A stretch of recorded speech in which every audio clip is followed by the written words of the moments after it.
Boa noite, irmãos, graça e paz. Vamos dar início a mais uma série de 4 séries, do estudo de Apocalipse de Jesus Cristo. Falamos da primeira série, que era a grande tribulação, onde eu expliquei, dei uma exposição da tribulação comum e a grande tribulação, mostrando algumas diferenças. Falei também sobre a pessoa do anticristo, quem é o anticristo. Então, a frase foi mais para aguçar, talvez você esperasse mais, dizendo assim, olha, eu queria um nome, uma certeza. Então, não dá para ter uma certeza de quem é as pessoas, entendeu? A gente tem uma suposição, uma suspeita, mas isso fica meio difícil da gente entender que o exemplo poderia ser Macron, o presidente da França, ou, como eu falei, o genro do Trump, o Jared Kushner. Alguns acreditavam que era Obama, então fica difícil dar nome. Então eu acredito que só quando ele se manifestar que você vai ter esse entendimento. De repente é uma outra pessoa que a gente nem imagina, tá bom? O importante nesses estudos é você estar ligando todas as passagens bíblicas, o sistema governamental que se forma, um governo com a União Europeia e com um governo que está próximo a levantar um grande líder. Então você sempre vê isso. Em cada reunião que eu falei para os irmãos, eles querem levantar um único líder. E isso vai ligando para esses assuntos. Tribulação, o anticristo e no assunto que nós vamos falar agora, sobre o arrebatamento. Então há 3 posições que defendem assim, um tipo de arrebatamento.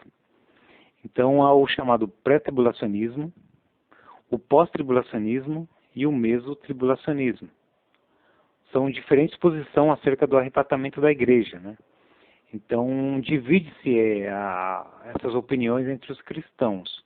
Então, alguns acreditam que a igreja não passará pela grande tribulação. Eu sou um desses, tá bom? Então, eu já deixo bem claro que eu sou, assim, um pré-tribulacionista. Eu acredito que a igreja não passará pela grande tribulação. Mas eu deixo claro também para os pastores, quando eu subo num púlpito, eu não direciono esses assuntos diretamente. Se eu leio um versículo que fala sobre o assunto, que Deus vai vir eminentemente, então eu não levo a igreja a pensar diferente. Porque a linhagem da nossa igreja, praticamente todos os pastores, se tiver, são exceções, eu não conheço, mas praticamente todos os pastores são pós-tribulacionistas, ou seja, acredita que a igreja passará pela grande tribulação. E aí eu falei também do mesotribulacionista, Lembra quando eu comentei que vai haver um acordo de paz de 7 anos? Então esse mesotribulacionista, eles acreditam, esse grupo de pensamento, que 3 anos e meio, por ali aproximadamente, Cristo vem e busca a sua igreja antes de passar pela grande tribulação. Uma coisa é certa nesses grupos, nessa linha de pensamentos. Todos creem que vai haver um arrebatamento, seja um antes, ou no meio, ou no final da grande tribulação. Eles acreditam que vai haver um arrebatamento. E todos também concordam numa coisa, que Cristo voltará. Então isso é importante a gente ter em mente. Então, o que nós não podemos, e eu não acho nem saudável, é dizer assim, para mim tanto faz, se é pré ou pós, eu não acredito nessa posição, tá bom? Aí cada um pensa da sua forma. Mas como eu expliquei para os irmãos, a grande tribulação, você tem aprendido que você passará pela grande tribulação, e você passará fome, sol ardente, as taças que vai cair, isso já te explicaram, já te ensinaram? Não, Então, é só sobre essas posições. Então eu vejo assim, quando a pessoa tem uma posição para defender ou ensinar, eu acredito que ela deve ir até o fim e não esconder nada, porque Deus aqui não procurou esconder nada de nós. Salvo algumas exceções, porque aí ele tem seu trabalho, seu objetivo, seu propósito, seu plano, Então tem coisas que de repente ele pode esclarecer para alguns e para outros não, tá bom? Isso aí já é o plano de Deus. Mas nas demais coisas que vai acontecer, Deus tem nos revelado, como eu já li texto para os irmãos. Bom, vamos lá. Eu vou procurar fazer diferente. Como nós estamos falando sobre pré-tribulacionismo, mesotribulacionismo e pós-tribulacionismo, eu vou iniciar com pós-tribulacionismo. Por quê? Porque nós começamos a estudar sobre esse assunto. Quando eu falei da grande tribulação e falei da posição da igreja, da linhagem da nossa igreja que acredita nesse pensamento, nessa linha, tá bom? De pós-tribulacionismo. Ou seja, passaremos pela grande tribulação e aí sim no final Cristo volta para nos arrebatar.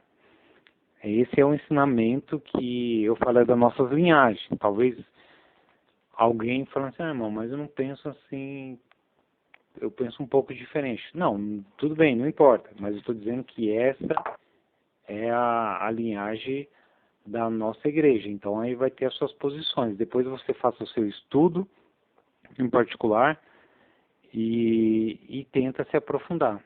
De repente você pode virar um pré-tribulacionista, ou você continuará um pós-tribulacionista, que você vai falar, puxa, eu não vejo base no pré-tribulacionismo, ou você pode se tornar um mesotribulacionista, ou seja, acredita que vai ser arrebatado no meio. Ou vice-versa, né? Você que é um meso pode se tornar um pós, e você que é um pré pode se tornar um pós, entendeu? Então, aí vai do seu estudo e daquilo que você vai estar se dedicando.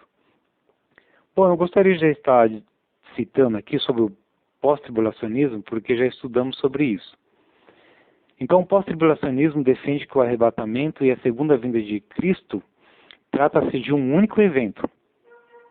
Então, se trata de evento diferente, né? Porque, como eu disse, o pré-tribulacionismo, ele acredita em dois eventos.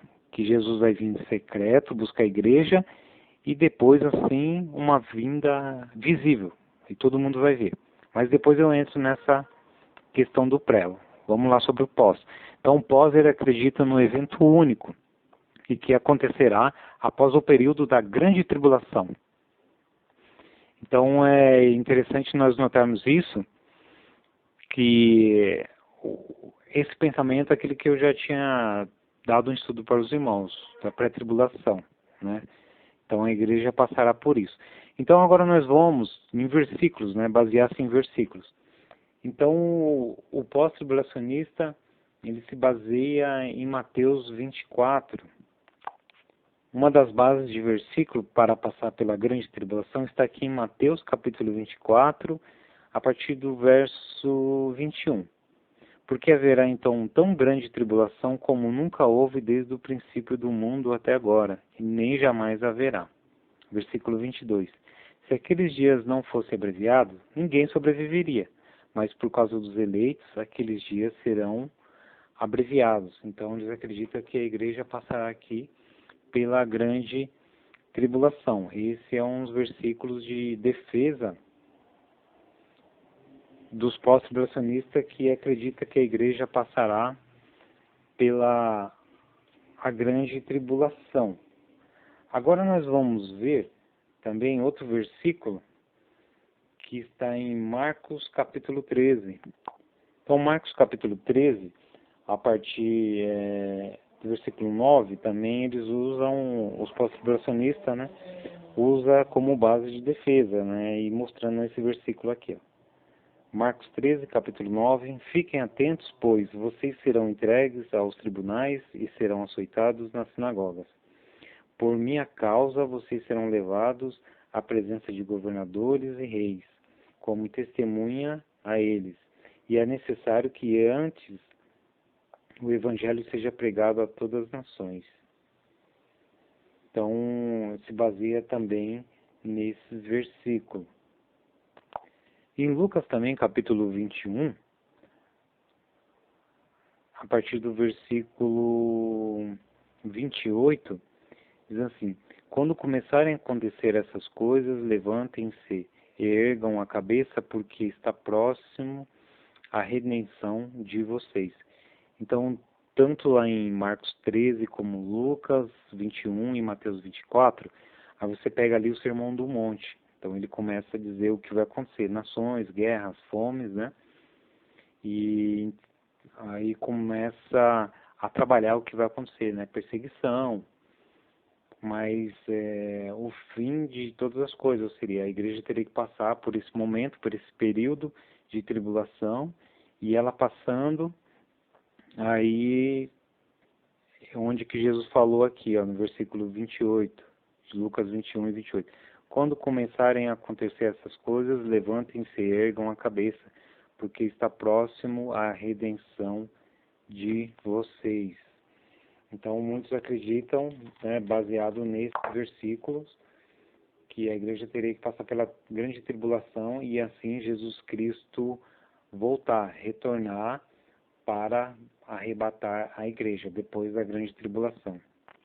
Tem um outro texto também de defesa, né, do pós-tribulacionismo, que diz assim, lá em 2 Tessalonicenses, capítulo 2, diz assim, irmãos, quanto à vinda de nosso Senhor Jesus Cristo e a nossa reunião com Ele, rogamos a vocês que não se deixe abalar nem alarmar tão facilmente, quer por profecia, quer por palavra, quer por carta supostamente vindo de nós, como se o dia do Senhor já tivesse chegado. Não deixem que ninguém os engane de modo algum. Antes daquele dia virá a apostasia. Então será revelado o homem do pecado, o filho da perdição. Então aqui o versículo diz que antes da vinda de Cristo haverá uma grande apostasia na terra, e aí também se revelará o anticristo, aí depois que Jesus volta, né? Então aí, continuando também no versículo 8, dizendo assim, ó, então será revelado o perverso, a quem o Senhor Jesus Cristo matará com o sopro da sua boca e destruirá pela manifestação da sua vinda, ou seja, da vinda de Jesus Cristo. Então esses são versículos baseados, né, que Jesus Cristo vai voltar, e que acredita que isso só vai acontecer depois da grande tribulação, tá? Então, o pós-tribulacionista, ele acredita que a igreja só será arrebatada, né, só estará com Cristo depois que passar pela grande tribulação. Aí teríamos outros textos também para se informar. Mas como eu já passei para os irmãos, né, desde o princípio, então, esses são textos que muitos acreditam que passará pela grande tribulação. Há outros estudos que é bem mais difícil e complexos de entender, porque aí entra assim, um tal de historicismo, preterismo, né, milenismo. Eu não quero entrar nesses detalhes porque é muito confuso.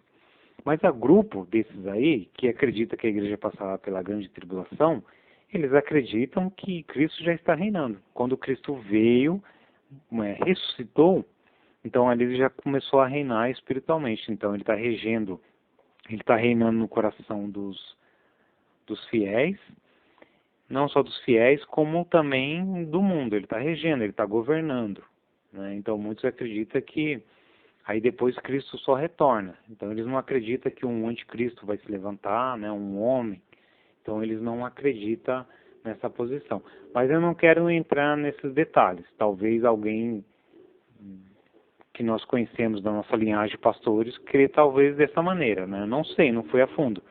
Mas a única coisa que eu sei é que muitos são pós. Eu acredito que a igreja passará pela grande tribulação e assim eu dei alguns versículos aqui, né? Então é importante você ir guardando isso e estudando sobre esses assuntos.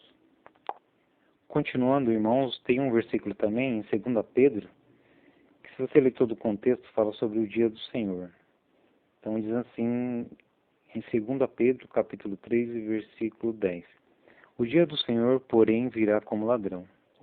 Os céus desaparecerão com um grande estrondo, e os elementos serão desfeitos pelo calor.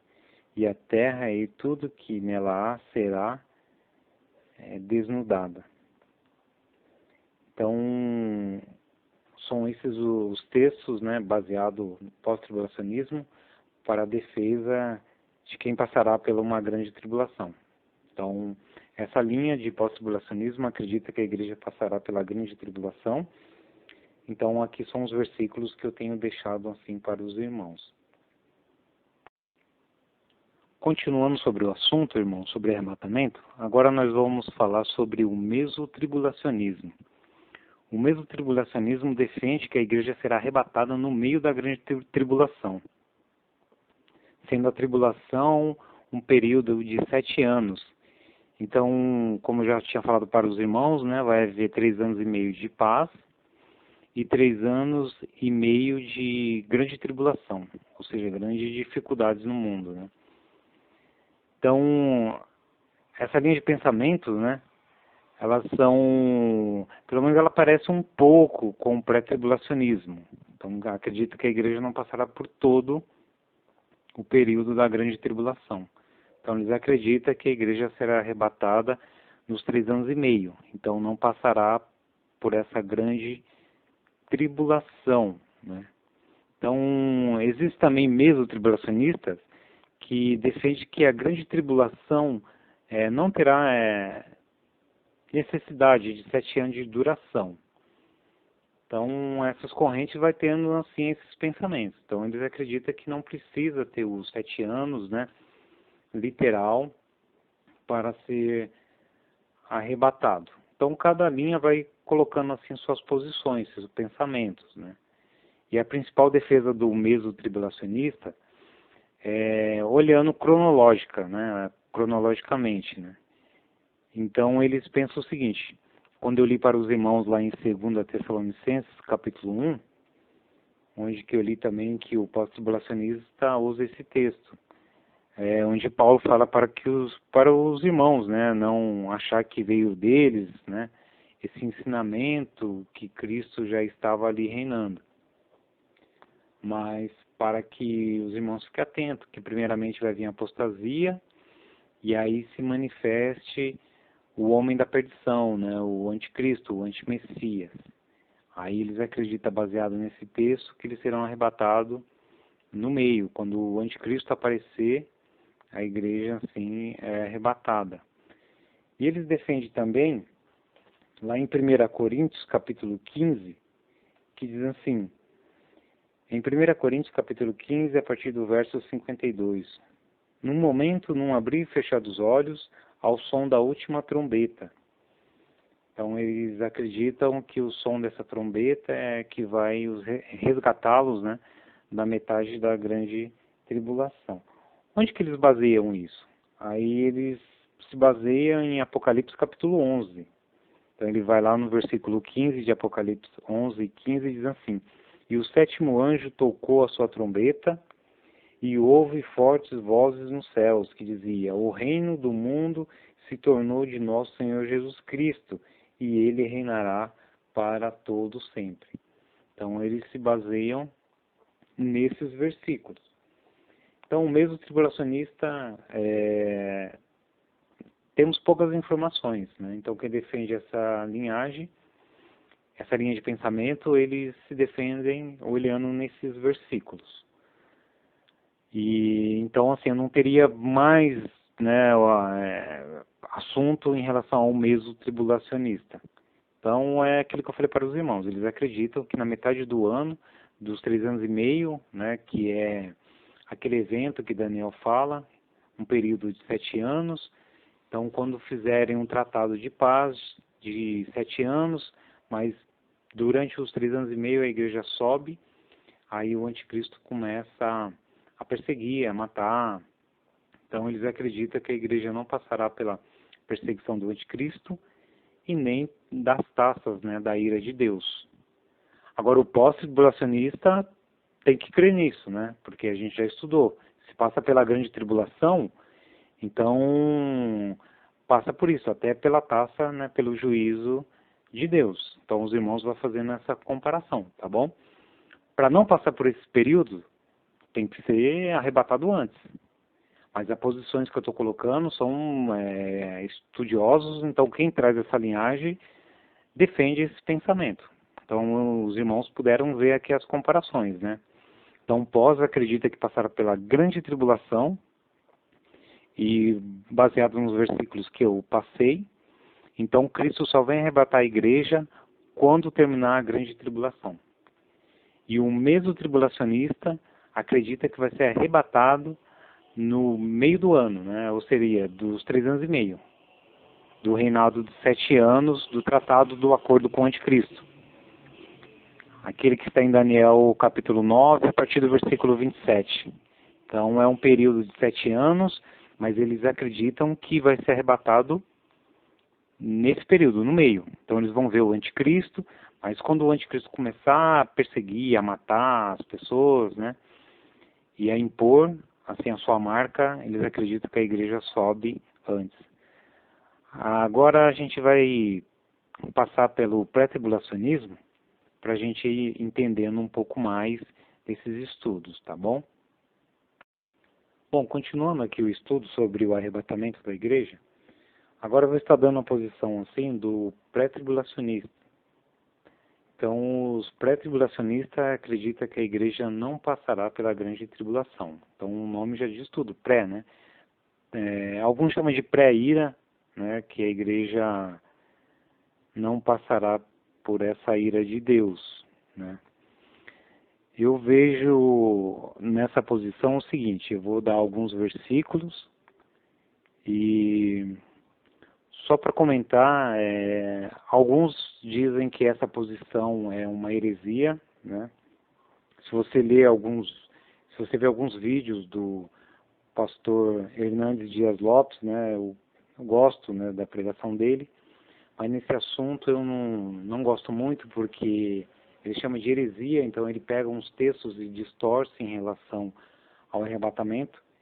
Então aquilo que eu já disse para os irmãos, se a pessoa não se aprofundar e não estudar a fundo, não quiser fazer isso, então procura dizer que isso não tente chamar de heresia. Né?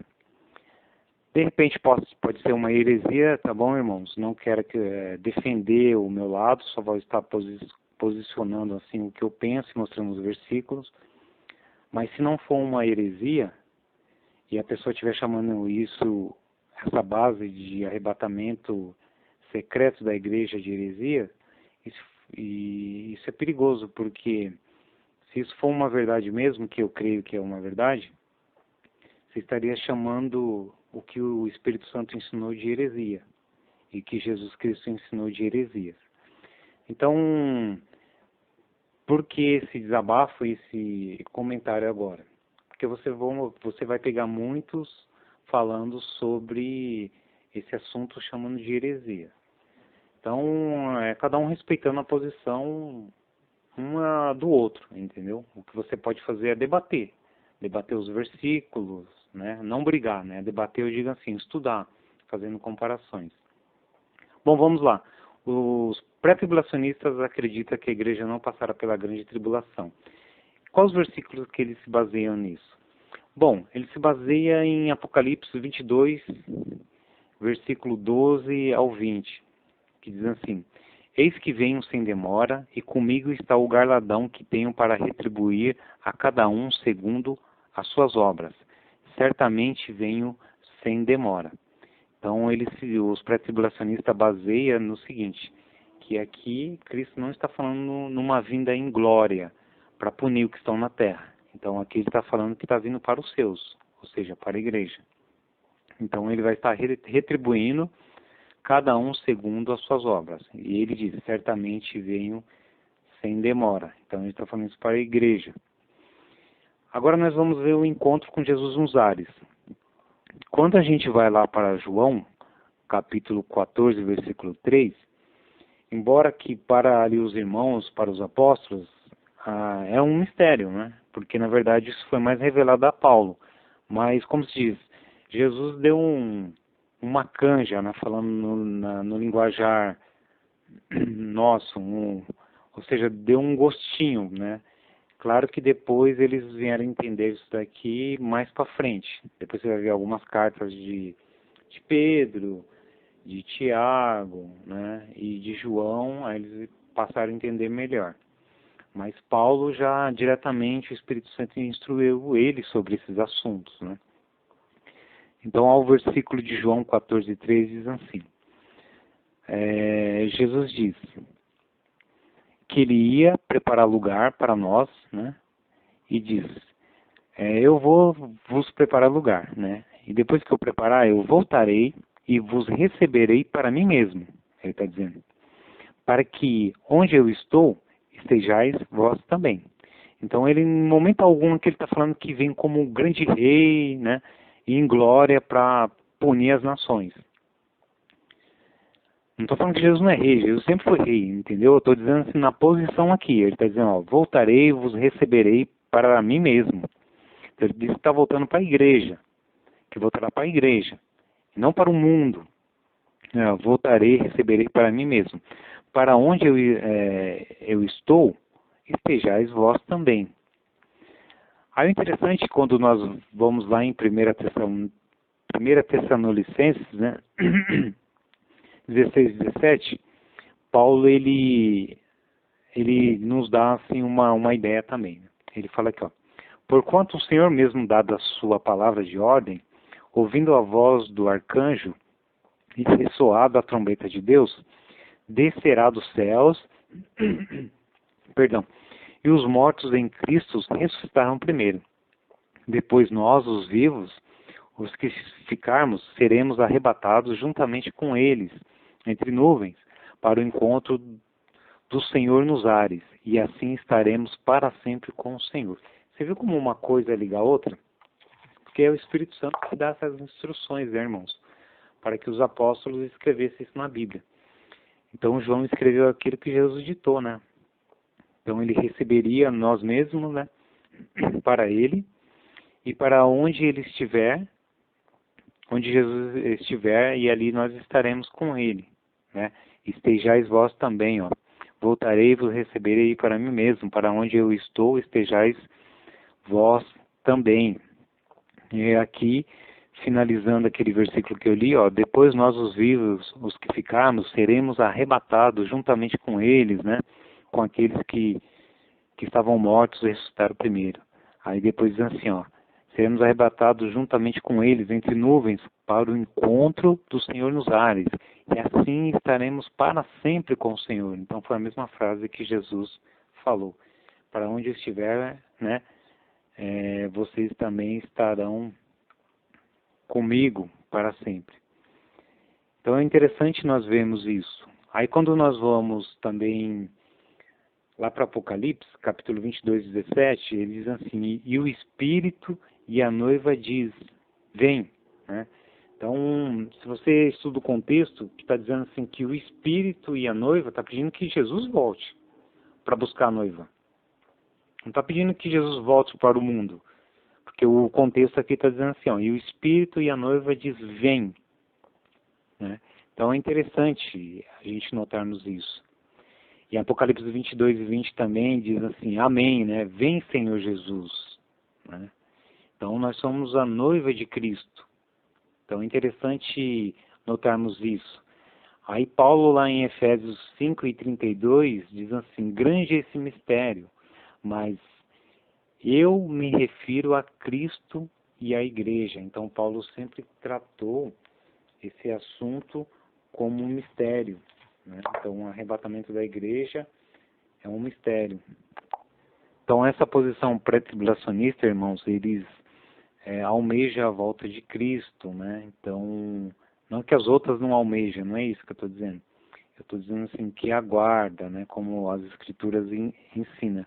Eu vou estar lendo aqui outros textos e os irmãos prestem atenção para aquilo que eu quero tentar explicar para os irmãos. Mas primeiramente nós devemos entender, né, que arrebatamento é ressurreição, tá bom? Cristo vai vir e nos ressuscitar, o corpo será glorificado, tá? Isso que nós devemos ter em mente. Quando falamos de arrebatamento, não é só ser tirado de alguma situação, é ser tirado desse mundo e ser semelhante a Cristo no corpo, não um corpo ressurreto, sem pecado, né? Então é isso que Cristo nos prometeu. Agora os outros versículos nós devemos atentar porque há uma diferença, por mais que você fale assim, mas tanto pós como o mesmo pode ter essa linha de pensamento. Mas aqui mostra um texto numa expectativa antes, né? Eu vou dar um exemplo aqui, ó. A passagem, né, na Bíblia que diz assim, e aguardando o Salvador, o Senhor Jesus Cristo, o qual transformará o nosso corpo de humilhação para ser igual ao seu corpo, igual ao corpo da sua glória, né? Então, aqui mostra que é um arrebatamento. Então é interessante ele dizer aqui, ó, aguardamos o Salvador, né, o Senhor Jesus Cristo. Então quem aguarda? O mundo? Não. Quem aguarda é a igreja. Ah, irmão, mas eu posso guardar depois? Eu não posso guardar depois que acaba a grande tribulação? Lembra que eu falei para os irmãos? A diferença de textos, né, os textos que eu li sobre pós-tribulacionismo, ele diz o seguinte, que a igreja passará pela grande tribulação, aí Cristo vem no final. Mas aqui os textos que eu estou colocando, não fala que Cristo já está vindo em glória para reinar aqui na terra. Então mostra que ele está vindo para buscar a igreja primeiro. Então esses versículos dão a entender que é um arrebatamento secreto, né? Algo que muitos discordam da Bíblia, né? Que isso não, esses dois eventos não estão na Bíblia. Mas eu consigo enxergar por esses textos. Talvez para você vai ser muito difícil. Aí você vai ter que estudar, reler, né? Ler bastante o contexto para chegar nessa conclusão. Outro versículo também lá em Coríntios, em 1 Coríntios capítulo 1 e 7, diz assim: aguardando vós a revelação de nosso Senhor Jesus Cristo. Né? Então ele está falando isso para a igreja, aguardando, né? Aguardando-vos a revelação de nosso Senhor Jesus Cristo.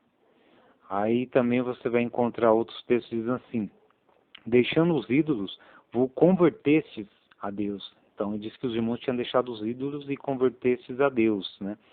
Para servirdes o Deus vivo e verdadeiro, e para aguardardes do céu o seu Filho. Então ele está falando de um aguardar para a igreja, sem antes de um acontecimento. Então aqui é uma situação que é chamada de iminência, pode acontecer a qualquer momento. Então não precisa acontecer um fato, exemplo, não precisa acontecer a grande tribulação para que Cristo venha.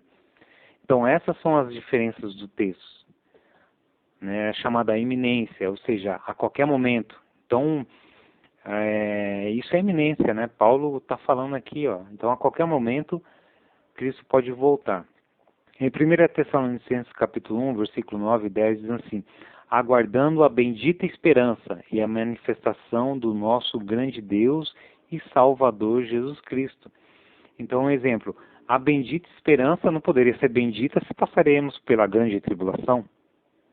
Porque se passaremos pela grande tribulação, a gente vai aguardar Cristo. Mas bendita esperança, né? Você já meditou nessa palavra bendita, né?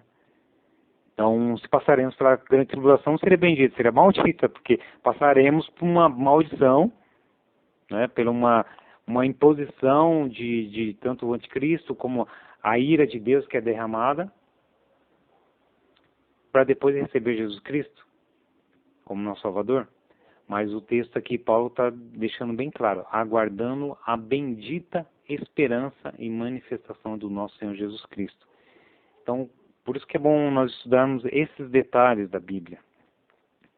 Mas vamos lá, vai ter mais versículo ainda. Agora, irmãos, prestem atenção nesse versículo que Jesus diz aqui em Mateus 25 e 13.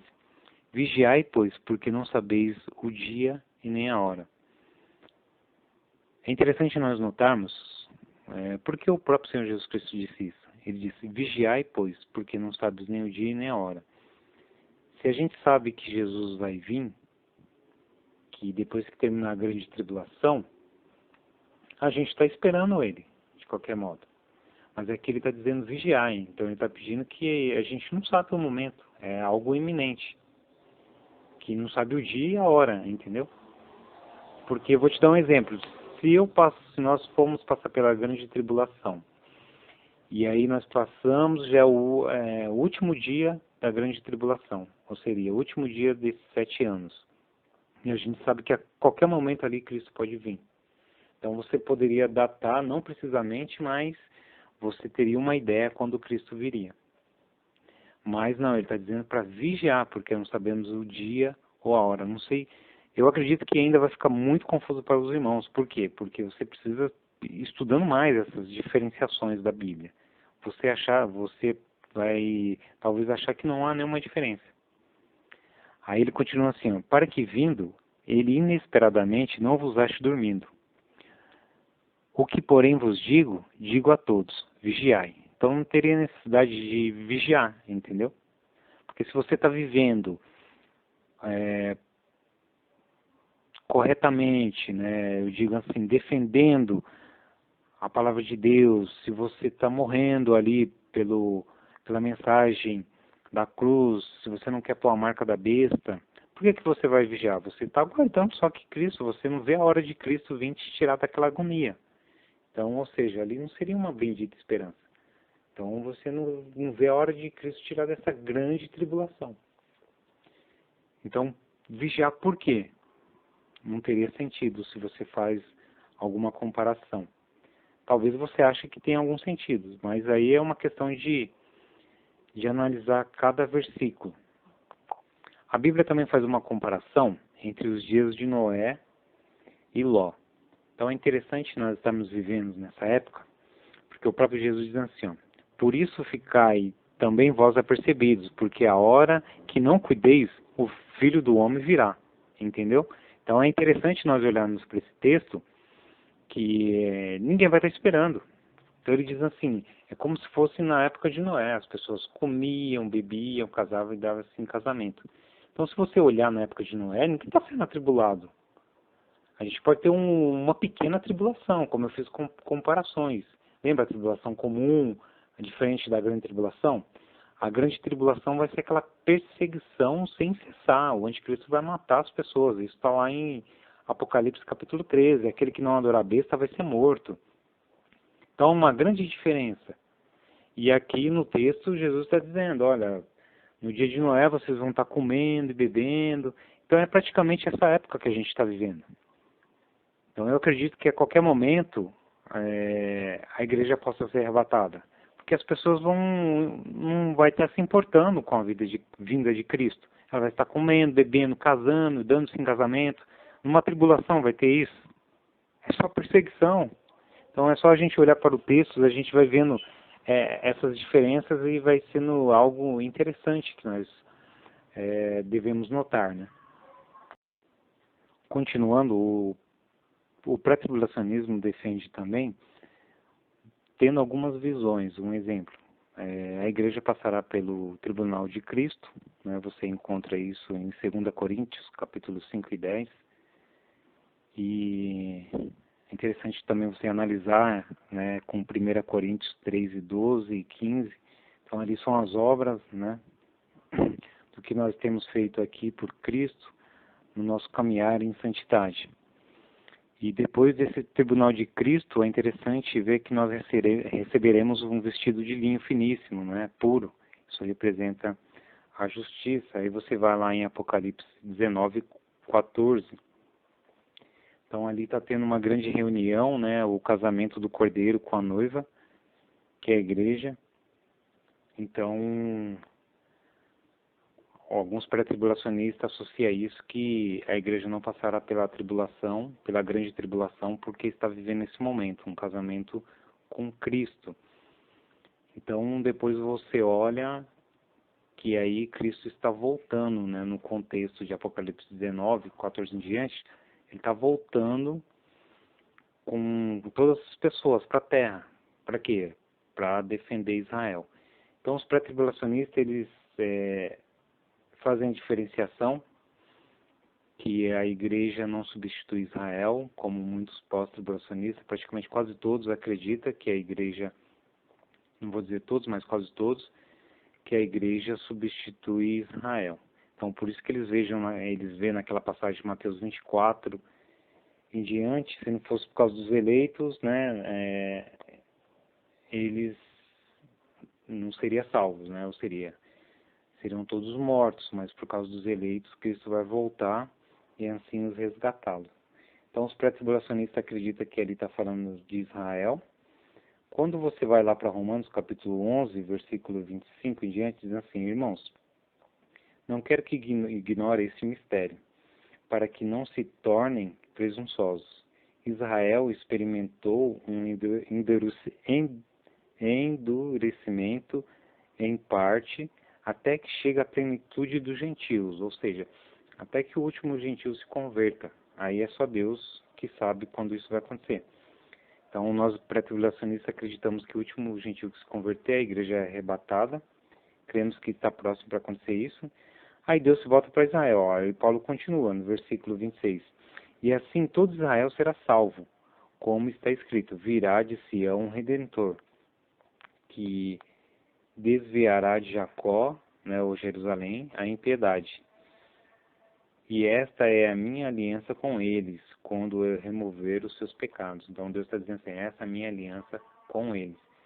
Então a maioria que acredita que a igreja substitui Israel, acredita que é um sistema assim espiritual e que Deus não se volta para o Israel nacional mesmo, o Israel verdadeiro, né? Então, para os pré-tribulacionistas isso não tem fundamento, porque o próprio Deus espalhou, a gente está vendo profecia diante dos nossos olhos se cumprindo, eles voltando, então isso não pode ser para a igreja.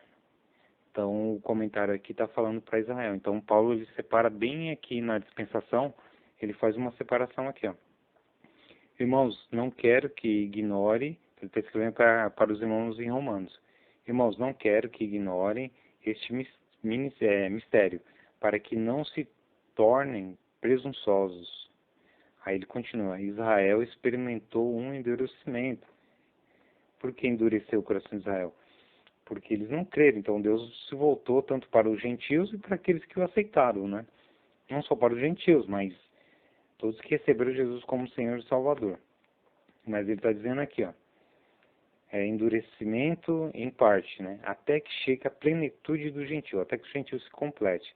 Aí no versículo 26, né? E assim todo Israel será salvo, como está escrito. Aí Deus se volta para Israel. Então por isso que, irmãos, Deus está juntando assim o seu povo de volta, Israel, e Deus vai cumprir um propósito ali. Nós somos também um povo de Deus, sim, mas devemos fazer essa distinção, entendeu? Que Israel é uma coisa e os gentios que vai se convertendo é outro, né? A gente não tem descendência de Israel, né? Então, da mesma forma que Deus espalhou, Ele está trazendo de volta para cumprir o cenário, para finalizar tudo ali. E aí, quando você lê Apocalipse 19 e 8 em diante, você vê que eles estão voltando, né? Eles estão voltando em Apocalipse 19, 14 em diante, diz assim, que está voltando todos esses que são vestidos de linhos. Então, para eles estar voltando, para defender Israel, eles precisaram subir antes. Então, essa é a defesa do pró-tribulacionista. Então, a igreja precisa subir antes, para ver um casamento. Depois desse casamento está consumado, Jesus volta já com a sua noiva, com a sua esposa. Sua noiva não, com a sua esposa. Para a terra, para defender, assim, Israel. Então, os pré-tribulacionistas não crê que passará por essa grande tribulação por causa desses versículos e por causa da orientação que Jesus Cristo dá sobre ser vigilante. Vou estar dando outros versículos, logo nós estaremos encerrando sobre o pré-tribulacionismo. Eu vou fazer algumas comparações aqui. No Tessalonicense, em 1 Tessalonicenses 4,17, diz assim, aí nós vemos que ele não vem à terra, né? Mas ele arrebata os santos ao encontro com ele nos ares. Então ali Jesus arrebata a igreja ao encontro com Jesus nos ares. A outra diferença é quando você vai para Zacarias, capítulo 14, versículo 4, diz que naquele dia os pés de Jesus estarão sobre o Monte das Oliveiras. Então está vendo a comparação, né, que são diferentes? Ser arrebatado nos ares e com os pés nas oliveiras, né? Então com os pés já no chão. Também a gente pode ver outras passagens, João 14:3, né? Ele vem para buscar os seus, né? Que nem na casa de meu pai há muitas moradas, ou muitos quartos, vamos dizer assim, seria uma grande mansão com muitos quartos.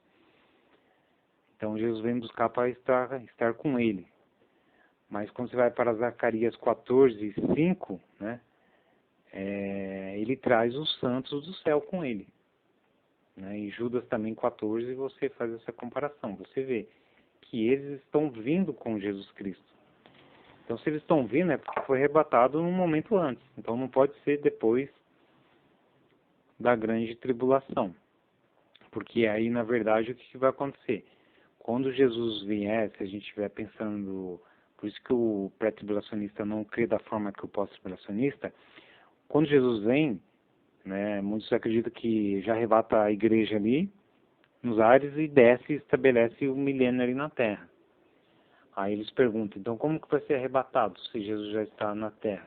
Bom, depois as pessoas que se converterem, acredito eu, elas entram no reino, ela não precisa ser arrebatada, porque Jesus estará com os pés aqui na terra. Então a gente está fazendo as comparações de que ele busca a gente no céu e aqui ele está com os pés aqui na terra.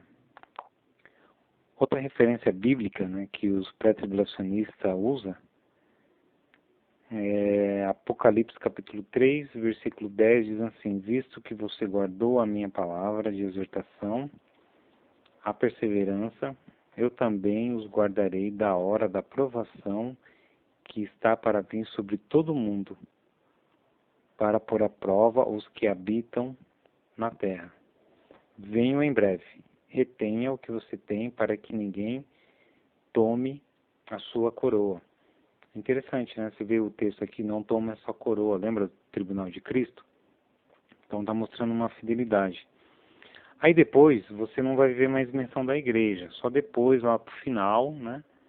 Entre o capítulo 19 e 20, 22 em diante, você vai vendo, assim, João comentando. Só que ali é como se fosse dar um resumo de todas as coisas. Então tem pessoas que acreditam, porque vê esse texto no final, que a igreja está passando, mas para nós, tribulacionistas, é uma maneira de interpretar diferente. A gente não se baseia nisso, mas naquilo que Jesus tem falado. E aqui Jesus deu uma promessa à igreja, estava sendo direcionado a igrejas, né? Então ele deu para a igreja de Filadélfia. Então ele livrará, né, daquela grande hora, né, que o mundo todo está para ser provado. Então seria aquela grande tribulação, que não só a perseguição do anticristo, mas sobre as taças, a ira de Deus. Então Jesus falou aqui da hora, né? Então quando você pega essa palavra traduzida no grego, seria arrancar, levar, ser tirado, né? Um rapto. Então nós acreditamos que aqui chama arrebatamento. Porque o arrebatamento vem do latim, significa arrebatar, né? Puxar. Então, às vezes, tem defensores, como o pós-tribulacionismo, diz que arrebatamento não existe na Bíblia. Você vai procurar. A mesma coisa é a Trindade, né? Você não encontra na Bíblia. Mas você sabe que as três pessoas são Deus. Então, o fato dela estar em latim não muda o evento que Deus vai fazer. Então, para mim, se usar rapto é melhor ainda. Raptar, tirar com força, arrancar de alguma coisa, de algum lugar. Se nós vamos encontrar com Jesus nos ares, é arrancar da terra, para não passar por essa grande tribulação. Então, esses são os pensamentos do pré-tribulacionista. E é interessante também, nós já vamos encerrar mesmo, está lá em Atos capítulo 1 e 11, tá? Isso é uma comparação minha. Então, quando você vai lá em Atos capítulo 1 e 11, diz assim: apareceu 2 anjos, né, depois que Jesus morreu e ressuscitou. Aí Jesus estava subindo aos céus. Ele diz assim: Galileus, por que vocês estão olhando para o céu? Este mesmo Jesus que dentre vós foi elevado aos céus, voltará da mesma forma como um vírus subir.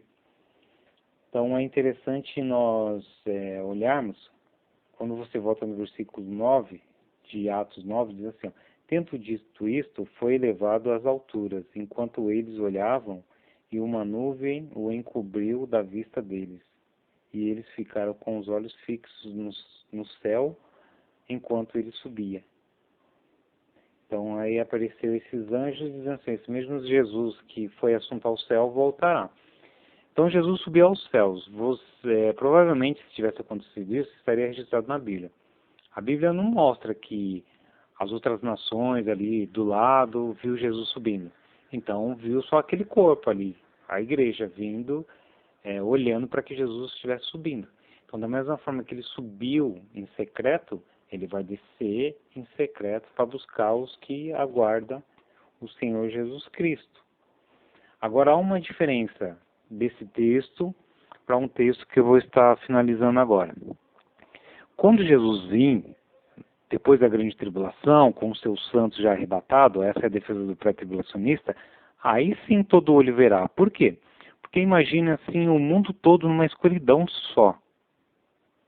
Então vai acontecer o seguinte, em Mateus 24, capítulo 24, versículo 29 a 30, diz assim: logo em seguida a tribulação, né, ou aquela grande tribulação daqueles dias, verão o Filho do Homem vindo sobre as nuvens do céu, com poder e muita glória. Então, se você ler todo o contexto, vai estar numa tão grande escuridão que as pessoas vão conseguir ver a luz de Jesus. Ali ele vem em glória, como um grande rei, para reinar durante 1000 anos aqui na Terra. Então, vai ser um sinal que vai ser inconfundível. O mundo todo as pessoas vão conseguir enxergar. Porque vai ser um evento só. Escuridão no mundo todo. Então, eles vão ver uma grande luz, né, aparecendo, surgindo. Isso é o quê? Jesus voltando. Então, aí todo olho verá. Então, essa é a posição dos pré-tribulacionistas, irmãos. Tenho muita coisa mesmo, né, em defesa a esse assunto. Então, tem bastante versículos que eu nem mencionei aqui, nem comparações, né, eu fiz, mas só para os irmãos terem uma ideia. Porque os irmãos estão vendo como os áudios já começam a ser extensos. Então, para um tempo assim, demandaria mais, né? Para que fosse mais entendido, que na hora resolvesse esses versículos e fizesse comparações. Então, estamos encerrando essa aula também sobre arrebatamento. Aí você vai estudando, né, mais a fundo e aí provavelmente mande suas perguntas, né? Aquilo que eu não souber responder eu estudo e passo para os irmãos, né? Então, essas são as bases e tem muitas comparações aqui que não dá para colocar agora, entendeu? Porque, como eu falei para os irmãos, fica muito extenso. Então, essas são as posições, as 3 posições sobre o pós-tribulação, que são os que acreditam que passaram pela grande tribulação. O meso, aquele que acredita que na metade dos 7 anos a igreja é arrebatada. E o pré-tribulacionismo é aquele que acredita que a igreja não passará pela grande tribulação. Ela estará com Cristo antes da grande tribulação. Que Deus nos abençoe e até a próxima aula.